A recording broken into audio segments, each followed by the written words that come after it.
Do you need to mark a specific location on Apple Maps but aren't sure how? Dropping a pin allows you to save a location or share it with others. This can be helpful when trying to mark a meeting spot, finding your way back to a location, or save a place for future references. In this guide, I'll show you the simple steps to drop, share video, and delete a pin in Apple Maps on your iPhone.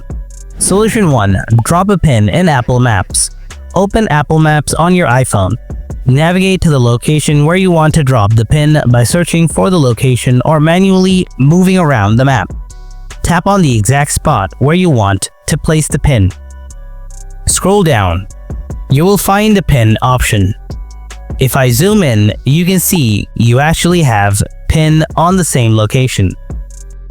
Solution 2. View and share the pinned location. Open Map. Scroll down. Check Recent. You can see the marked location. Tap on it and this will show you details. You can even remove it if you want. Just scroll down, tap Remove. Now, and there you have it. By following these steps, you can drop a pin, view it, or delete it in Apple Maps easily and use it for saving or sharing a specific location. If this guide helps you out, then don't forget to hit that like button and subscribe to the channel for more tech tips, and stay tuned for the next video.